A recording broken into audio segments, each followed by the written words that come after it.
A gente falou sobre o escândalo aí do Banco Master, mas teve um outro escândalo aí que foi o escândalo aí do INSS. Há críticas, né, sobre possíveis tentativas aí de blindagem da CPMI, do INSS. Como que o senhor enxerga essa condução da comissão e o papel também dos partidos, né, nesse processo? Agora virou um tiroteio, né? Há algumas pessoas sérias conduzindo isso, a ponto de objetivamente você já ter tido gente do governo federal pega nessa história. A oposição está tendo um controle um pouco maior sobre essa CPMI, então é, ela não foi blindada como devia pelo governo, e eu acho que essa porradaria que rolou agora, por conta da quebra do sigilo bancário do Lulinha, ela dá o tom do governo percebendo que, ok, o escândalo começou a chegar ali na muralha do castelo, né? Tá pegando basicamente o filho do presidente. Isso sabendo que tem ministro que tá envolvido em delação, que o próprio irmão do presidente Lula também fazia parte dessas ONGs que repassavam dinheiro roubado. Então, acho que é um momento importante para a oposição.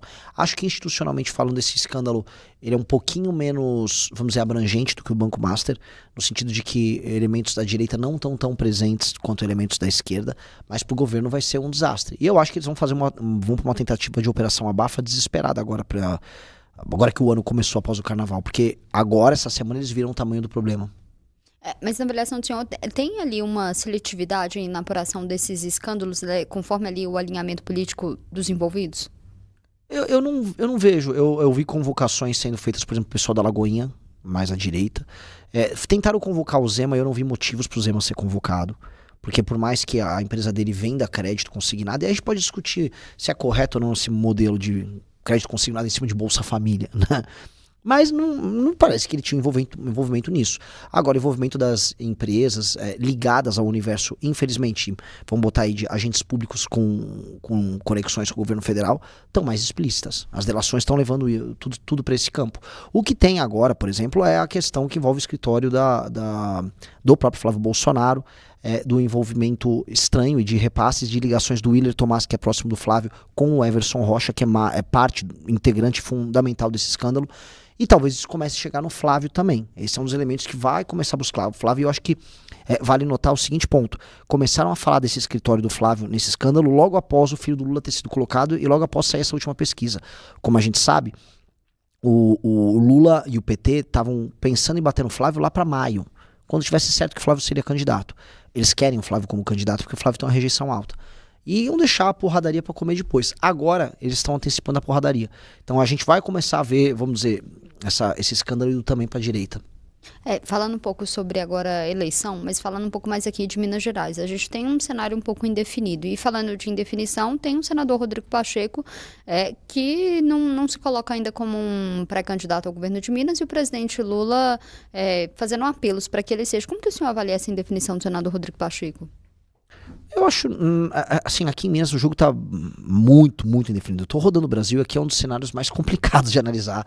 É um monte de candidato, é um monte de pretenso candidato. O Cleitinho é ou não é candidato, o Pacheco é ou não é o candidato. Acho que a gente tem certeza que o Matheus Simões é candidato, mas num arranjo que ele foi emprestado pro PSD pelo Novo, em nome de um possível apoio mútuo que eles poderiam fazer em diversos estados em cenário nacional. Ou seja, é um cenário muito, muito complicado. Envolve ainda como é que eles vão se relacionar com o PL. Cleitinho já correu para declarar apoio pro Flávio Bolsonaro, mas o PL não vai apoiar o Cleitinho. É um desenho maluco. Eu não sei se o Pacheco firma a candidatura ou não. Eu não sei como é que isso interfere na questão do Matheus Simões. Eu acho que o cenário aqui tá mais fácil a gente falar com a mãe de Iná e tentar jogar pros búzios aí, ou jogar na sorte do que qualquer outra coisa. O senhor não acredita que o PL poderia apoiar o Cleitinho, então? Eu não acho que não faz sentido pro PL apoiar o Cleitinho. Por quê? Porque o Cleitinho, no fim do dia, vai tomar posições ao longo do ano e da pré-candidatura dele que vão ser conflitantes com as posições deles. E o próprio eleitor vai ficar confuso com isso. O Cleitinho, vamos lembrar, ele tem apelo de um eleitor de esquerda. E aqui eles vão precisar levar todos os eleitores à direita. Então vai ser uma confusão bem grande. E o Cleitinho não seria um grande aliado nisso. Porque Minas Gerais é um estado que decide eleições. Então o PL precisaria de um candidato que apoiasse eles integralmente aqui para levar o maior número de votos possíveis. O Cleitinho é um candidato que eu volto a falar, ele tem apelo também com a base do Lula. O senhor falou de indefinição e a gente tem toda essa questão também da direita tá dividida. Cleitinho e Matheus Simões não tem uma definição se eles vão caminhar junto ou não. juntos ou não. Na avaliação do senhor, essa fragmentação pode comprometer aí o desempenho do campo conservador? Assim, o Matheus Simões é um candidato de centro-direita, e o Cleitinho é um candidato de nada, né? Eu não sei qual a posição ideológica do Cleitinho. Direita, na avaliação do senhor, não. Eu não. Às vezes ele depende do dia, depende da polêmica do dia. Se a polêmica do dia é uma polêmica de direita, ele viu que vai dar like, ele vai ser de direita. Se amanhã é uma de esquerda, ele vai ser de esquerda. O Cleitinho estava agora na campanha do fim da escala 6x1, só porque dá voto e views ali, porque é o populismo do dia. O Cleitinho é um populista de internet. Então, às vezes a gente confunde um populista de internet com direita só por confusão. Eu não vejo ele. O Cleitinho é um candidato, ele é um Macunaíma. Ele é um candidato que vai ficar voando aí, ó, de acordo com as oportunidades. E não, eu não creio que isso é um racha na direita. É só um racha, talvez, na internet. Na verdade, o que a gente tá vendo, assim, quando a gente fala assim, de um lado eu tenho o Matheus Simões, que quer pegar a direita de internet para apoiar ele, e o Cleitinho, é a galera de internet. E aí, quando a gente fala de um Pacheco da vida, por exemplo, a gente tá falando de um político tradicional. Então os políticos tradicionais eles se resolvem mais rápido. Na internet é muita confusão. Então eu acho que a galera da internet está confusa. O senhor falou de Minas Gerais, né? Ser sempre um estado importante, né? Ser um fiel da balança presidencial. Qual que vai ser a estratégia do senhor para o eleitor mineiro? Falar a verdade. Igual eu tô falando a verdade em todos os lugares que eu tô indo. E às vezes a verdade vai machucar, às vezes a verdade vai ser bacana, mas falar a verdade. Eu rodei, por exemplo, o Nordeste falando, olha, os municípios de vocês vão precisar ser fundidos, eu vou precisar colocar interventor em algumas cidades, eu vou precisar mostrar para vocês que as suas prefeituras de nada servem, que seus políticos na maior parte do tempo são corruptos e que vocês precisam começar a trabalhar mais, porque hoje as suas cidades são sustentadas com dinheiro vindo de outros lugares do Brasil. Eu cresci no Nordeste falando isso. Eu não menti, eu não fiquei, povo bom, povo legal. Então, na região norte de Minas, que se parece muito com o Nordeste nos problemas, eu vou tratar eles com esse tipo de soluções. Ao mesmo tempo que a gente vai, por exemplo, para a região do sul de Minas, a gente vai falar como a gente vai agregar valor numa produção que já existe. Sul de Minas, você tem uma produtividade legal ligada ao agro. Você pode fazer, por exemplo, a ideia que tem a Itália tem muito disso, que são os certificados de origem, né? Então, o café de Minas Gerais pode ser uma marca. Como nós vamos trabalhar isso? Como nós vamos agregar valor? Cada região, uma solução, falar dos problemas, não ser condescendente. Eu acho que vai ser bem interessante fazer isso. Falando um pouco agora do projeto, né, do Missão para essas eleições agora de 2026, qual que é a meta? No Brasil? Ganhar tudo que nós pudermos. Mas vai ter candidaturas onde aqui é um exemplo. Eu tenho uma candidatura presidencial, uma pré-candidatura presidencial, tem que falar isso de acordo com a Justiça Eleitoral. Aqui em Minas nós temos o Ben Mendes, que é pré-candidato ao governo. Nós temos muitas lideranças concorrendo a deputado federal e deputado estadual. O objetivo é eleger o maior número possível de pessoas, convencer o maior número possível de eleitores com os recursos que nós temos à disposição. É um partido que tem 3 meses de idade, porém é um partido muito ambicioso e precisa ser ambicioso. O Brasil é um país que ficou para trás. Se a gente não for ambicioso, a gente não vai conseguir mudar o país. Eu ia perguntar se a prioridade é talvez uma campanha presidencial ou conseguir uma maior bancada aí no Congresso, nas assembleias dos estados, se tem alguma prioridade definida nesse sentido. É tudo relacionado. Quanto melhor eu for para presidente, mais deputados nós vamos fazer. Então, é o mesmo projeto. Se fosse um projeto de um partido centrão, daria assim, não vamos focar para presidente, vamos focar em fazer bancada, e aí a bancada apoia um candidato. Mas não, nós temos nosso próprio livro de propostas, nós temos nossas ideias, nós somos muito fechados nas nossas ideias. Logo, ter um candidato a presidente que defenda essas ideias é muito bom para os deputados. Ajuda as pessoas a entenderem que dá para ver o Brasil com essa proposta para segurança, essa proposta de educação, essa proposta para saúde. E as pessoas olharem, ok, se eu quero isso, eu vou votar nesses caras. Então, eu sei que para uma parte dos partidos isso é uma dicotomia, ou seja, ter um candidato a presidente atrapalha o projeto de eleger deputado. Para nós é o contrário. Como nós somos um partido de verdade, ter um candidato a presidente ajuda a fazer deputado.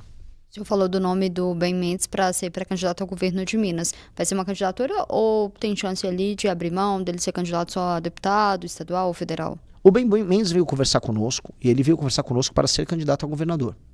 Eu falei, ambicioso, foi inclusive meu primeiro contato com ele, gostei muito da pessoa dele, uma pessoa com uma integridade muito grande, uma pessoa que já tinha lido os nossos projetos, e ele já tinha as mesmas críticas políticas à direita e à esquerda no Brasil anteriormente, eu já tinha visto esse tipo de conteúdo dele, então eu falei, muito bom. Eu falei, mas agora você tem que conhecer o que a gente pensa. Aí quando ele viu, eu já li o livro amarelo, eu já li as coisas, eu já tô por dentro. Eu fiquei muito surpreso, eu falei, tá, então vamos começar a articular. Porque uma das coisas eu vou concorrer a presidente da República. O Ben Mendes vai concorrer a governador. As pessoas vão conhecer o que a gente pensa. é diferente. Conforme a gente vai apresentando essas propostas e explicando no detalhe, é algo que as pessoas nunca ouviram. É muito importante ter os candidatos para o governo e para a presidência da República, para as pessoas entenderem que a vida não precisa ser do jeito que ela é, que dá para você ver assim um Brasil diferente, Minas Gerais diferente. E isso é central. Então, a gente não vai negociar nosso espaço de candidatura para alguém que não vai falar o que a gente pensa. Simplesmente não tem sentido pra gente. Então, é importante ter aí uma candidatura ao governo aqui Muito, de Minas. porque nós representamos não apenas, vamos dizer, uma legenda, um partido. O partido tem uns 30 e tantos, não significa nada. Agora, a gente representa uma ideia única no Brasil. Então, quando você pega a pesquisa Atlas e você quebra por idade, eu tenho entre os mais jovens, a geração Z, 22%. Quando você pega homens da geração Z, isso aí vai para quase 34%. Ou seja, dos jovens ali de 16 a 25 anos de idade, nós somos, entre os meninos, praticamente 1/3 do Brasil.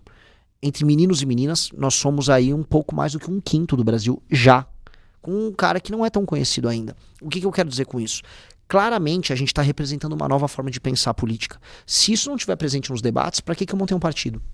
Eu vou frustrar essas pessoas, então eu preciso estar presente nos debates, eu preciso ter os candidatos, e esses candidatos têm que vir da base. Eu não vou chamar um politicão já pronto, não vamos fazer esse cálculo.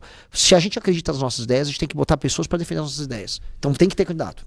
Já caminhando para o final, eu ia perguntar justamente sobre isso de nomes e qual o projeto em Minas em relação à Assembleia, à Câmara Federal, né? Se já tem nomes considerados apostas prioritárias do partido. Temos muitos nomes. A gente vai vir com chapas completas para Minas Gerais e o objetivo é justamente a gente ter esta forma de, assim, Minas Gerais, desculpa, assim, eu não quero falar mal de um estado, minha avó veio de Minas Gerais, é um estado que eu amo. Minas Gerais está muito mal representada. Para onde eu olho, Minas Gerais está mal. Assim, vocês têm discussões que envolvam Cleitinho, é assustador. A gente estava falando agora antes de começar, junto com a nossa equipe, assim, discussões de Bruno Engler. Pelo amor de Deus, galera, sabe? Aí quando eu vou para André Janones, o que tá acontecendo com Minas Gerais, sabe? Minas Gerais sempre influenciou os outros estados em termos políticos. Então eu tenho que trazer pessoas muito boas. Então quando eu falo do Pedro, que é lá de Betim, um trabalho monumental, um trabalho de política local monumental. A gente tem vereadores, como a gente trouxe o Israel Russo, a Luana de Chapada Gaúcha, o Caio de Itaúna. Mas a maioria não tem um cargo político, ou tem, ou não necessariamente? Um ou outro é vereador e migrou para o partido, mas já defendia as nossas ideias. Mas a maior parte está concorrendo para a primeira eleição. A Rafaela Cupertino, aqui de Belo Horizonte, está vindo para a primeira eleição. Mas são pessoas que já fizeram militância, ajudaram a coletar, estudam, constroem conteúdo em cima da nossa plataforma. Então, a construção desse campo vai se dar aqui em Minas também. E as pessoas vão se surpreender com o resultado. Queria agradecer a presença do senhor aqui hoje, sempre muito bem-vindo, voltar mais vezes.